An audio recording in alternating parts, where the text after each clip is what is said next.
નમસ્કાર વિદ્યાર્થી મિત્રો, આજે આપણે ધોરણ 8 વિષય હિન્દી સપ્ટેમ્બર મહિનાની સામયિક મૂલ્યાંકન કસોટીનું સંપૂર્ણ સોલ્યુશન્સ જોઈશું। એના ગુણ છે 25, સમય છે 1 કલાક। पहलो प्रश्न, प्रश्नों के उत्तर लिखिए। पहलू, आप भगवान से क्या प्रार्थना करते हैं? जवाब, हम भगवान से प्रार्थना करते हैं कि वे लोगों पर अपनी कृपा दृष्टि बनाए रखे। बीजू, हामिद ने चिमटा ही क्यों खरीदा? जवाब, हामिद ने चिमटा खरीदा क्योंकि रोटी बनाते समय उसकी दादी के हाथ जल न जाए इसलिए चिमटा खरीदा। त्रीजू, आप बड़े होकर क्या बनना चाहते हैं? क्यों? जवाब, मैं बड़े होकर डॉक्टर बनना चाहता हूँ क्योंकि आज हमारे देश में बीमारियां बढ़ रही है और योग्य डॉक्टर की कमी है। चौथू, छात्रों के बड़े लक्ष्य की सिद्धि के लिए डॉक्टर कलाम ने क्या बताया? जवाब, सामान्य आर्थिक स्थिति के बालक भी खूब मेहनत करके और साहसपूर्वक आगे बढ़ने से बड़े व्यक्ति बन सकते हैं। पांचवूं, देश के नाव निर्माण के लिए आप क्या करना चाहोगे? जवाब, हम अपने मोहल्ले में वाचनालय खोलेंगे। बीजू, वृक्षारोपण करेंगे। त्रीजू, आरोग्य शिविर लगाएंगे। प्रश्न 2, निम्नलिखित परिच्छेद को पढ़कर दिए गए प्रश्नों के उत्तर लिखिए। तमने एक पेरेग्राफ आपेलो छे, एना परथी जवाब आपणे आपवाना छे। मानव एक सामाजिक प्राणी है, ए रीतना एक पेरेग्राफ आपेलो छे।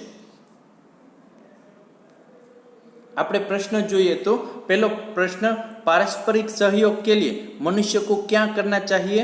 जवाब, पारस्परिक सहयोग के लिए मनुष्य को चाहिए कि मन, वचन और कर्म से दूसरों के हित के लिए भी प्रयास करने को तत्पर रहे। बीजू, प्रकृति के कौन से तत्व परोपकार करते हैं? जवाब, प्रकृति के सूर्य, वृक्ष और नदी तत्व परोपकार करते हैं। त्रीजू, इस परिच्छेद में कौन से महापुरुषों के परोपकार की बात की गई है?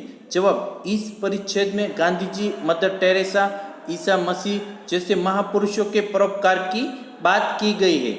चौथू, सच्चा मनुष्य बनने के लिए हमें क्या करना चाहिए? जवाब, सच्चा मनुष्य बनने के लिए स्वयं के लिए न जिए और अपने जीवन काल में परोपकार भी करे। पांचवूं, इस परिच्छेद को उचित शीर्षक दीजिए। जवाब, परमार्थ का महत्व। प्रश्न 3, रेखांकित शब्दों का लिंग बदलकर वाक्य फिर से लिखिए। एना गुण से 5।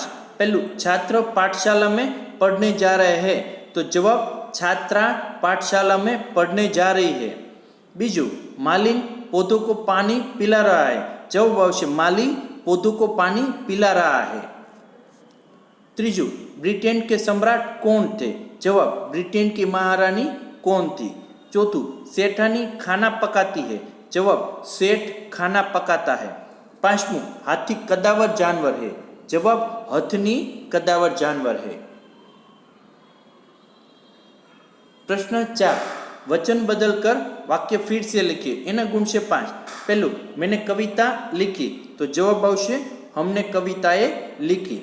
बीजू, यह मेरी किताब है, तो एनो जवाब आवश्य, ये हमारी किताबें है। त्रीजू, हम दररोज स्कूल जाते हैं, तो जवाब आवश्य, मैं हर रोज स्कूल जाता हूँ। चौथू, माली बगीचा का ध्यान रखता है, तो जवाब, माली बगीचे का ध्यान रखता है। पांचवूं, हाथी जंगल में देखने को मिलते हैं। जवाब, हाथी जंगलों में देखने को मिलते हैं। प्रश्न 5, अपूर्ण कहानी को पूर्ण कीजिए। एक गांव था। गांव में एक व्यापारी रहता था। व्यापारी हमेशा नई चीजें लाकर बेचता था ताकि उसका व्यापार बढ़े और उसे ज्यादा मुनाफा हो। एक बार व्यापारी एक ऐसी चीज बनाने के लिए लाया। અહીંથી कहानी अपूर्ण है, આપણે એને પૂરી કરવાની છે। तो जिसे देखकर गांव वाले अति प्रभावित हो गए। व्यापारी मोबाइल फोन लाया था और उस समय गांव में ज्यादातर फोन नहीं थे, तो कई गांव वाले यह फोन देखकर हैरान रह गए। व्यापारी ने बड़ी बारीकी से मोबाइल के बारे में गांव वालों को समझाया और सभी गांव वालों को मोबाइल पसंद आया। व्यापारी को बहुत मुनाफा हुआ और गांव वालों को एक ऐसी चीज मिल गई जिसे वो दूर दूर रहते हुए अपने संबंधी और बेटों से बात कर सके। थैंक यू मित्रों।